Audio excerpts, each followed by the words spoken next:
तो कक्षा नौवीं का ये कौन सा अध्याय है? 3। पाठ का नाम क्या है? परमाणु एवं अणु, एटम्स एंड मॉलिक्यूल्स। ठीक है। तो देखो बहुत सारी ऐसी चीजें हैं जो हमको दिखाई नहीं देती हैं, है ना। मतलब छोटे छोटे कण भी होते हैं। तो एक पुराने समय में एक ऋषि थे, उनका नाम था महर्षि कणाद। ठीक है। वैसे तो वो छोटे छोटे कणों को ही बीन के खाते, खेत वोत में चले जाते थे और उनके दानों को खा लेते थे, इसलिए उनका नाम क्या हो गया था? कणाद।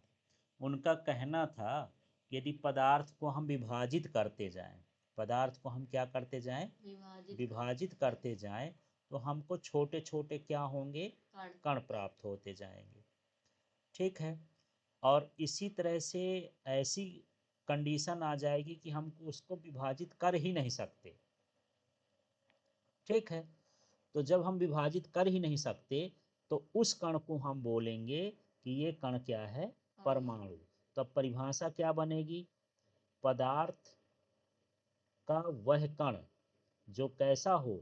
अविभाज्य हो। कैसा हो? सूक्ष्मतम हो। तो पदार्थ के यहाँ पर थोड़ा सा जोड़ देना है, क्या कहलाएगा? यहाँ पदार्थ लिख देते हैं।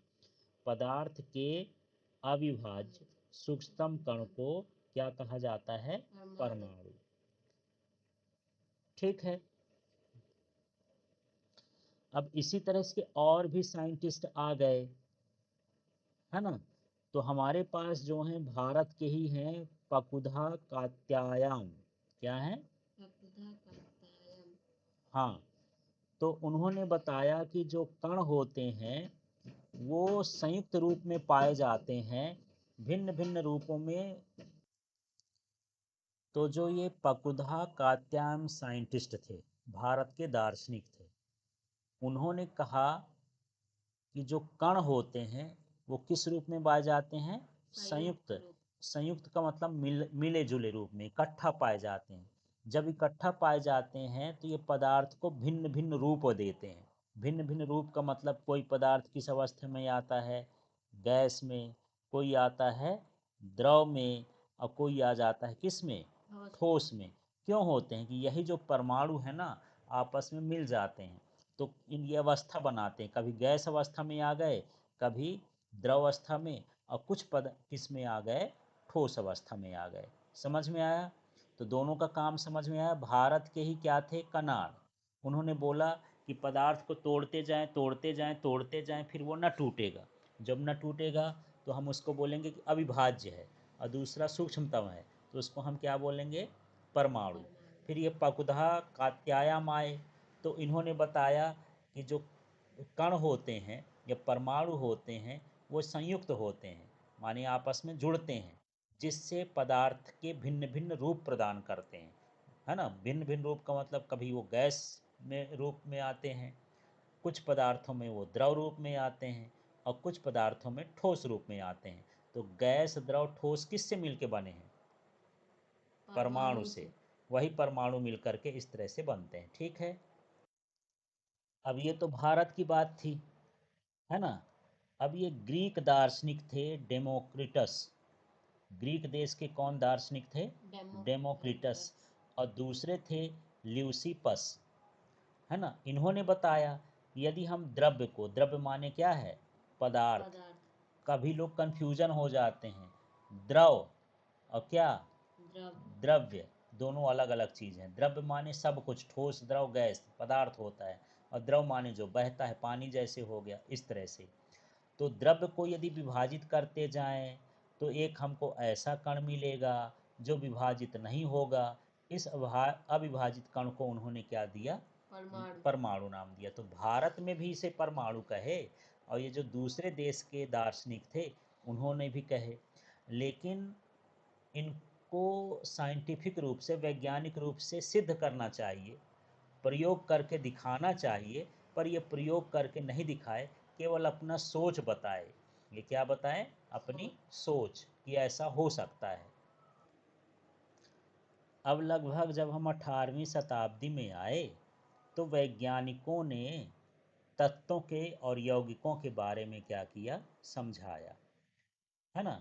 कि जो छोटा भाग होता है परमाणु, वही क्या कहलाता है, तत्व कहलाता है। माने यदि एक ही प्रकार के परमाणु, कैसे, एक ही प्रकार के परमाणु जब आपस में मिलते हैं तब क्या बनता है, तत्व बनता है।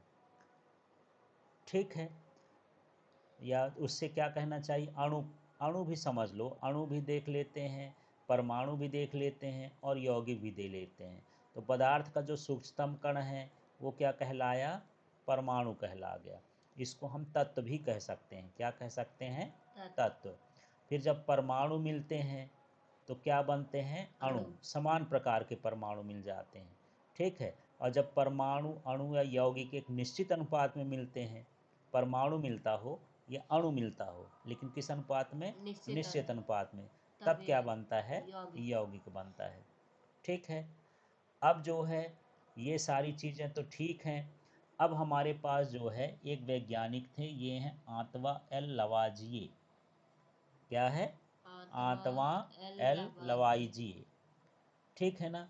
तो रासायनिक संयोजन के ये दो नियम दिए, अब उस नियम को हम समझेंगे, रासायनिक संयोजन के नियम को समझेंगे।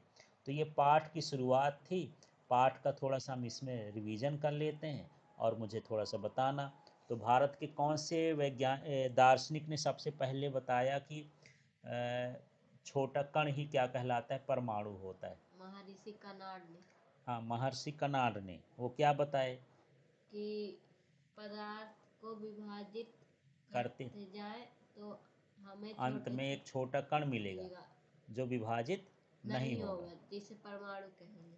और जो भारत के ही एक पकुधा कात्यायन थे वो क्या बताए कि संयुक्त रूप में ये कण संयुक्त होते हैं, हाँ, तो द्रव्य बनाते हैं। बनाते ये हैं। भिन्न प्रकार के हो सकते हैं, गैस, हाँ, द्रव और ठोस। ठोस। फिर जो ग्रीक देश के थे वो दार्शनिक डेमोक्रिटस और ल्यूसीपस, उन्होंने भी क्या कहा कि पदार्थ को विभाजित जब किया जाए, अंत में जो कण मिलता है उसे परमाणु, अंत में जो अविभाजित कण मिलता है, हाँ, अविभाजित कण मिलता है, उसे हम क्या कहते हैं, परमाणु, परमाणु कहते हैं।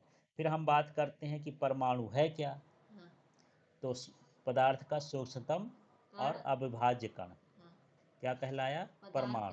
सूक्ष्मतम एवं अविभाज्य कण परमाणु। और अणु क्या कहलाते हैं, समान प्रकार के परमाणु से मिलकर बना पदार्थ। हाँ, समान प्रकार के परमाणु से मिलकर बना पदार्थ अणु कहलाएगा। और यौगिक क्या क्या कहलाएगा, परमाणु या अणु, अणु निश्चित अनुपात में जब मिलते हैं तो वह यौगिक बनाते हैं। और अनिश्चित अनुपात में मिले तो मिश्रण बनाएंगे। हाँ, यदि निश्चित अनुपात ना हो, ऐसे मिल जाए तो क्या कहलाएगा, मिश्रण कहलाएगा। ठीक है, अब अणु किस प्रकार संयोजित होते हैं, परमाणु किस प्रकार संयोजित होते हैं, तो रासायनिक संयोजन का अगला पाठ हम देखेंगे अभी। ठीक है।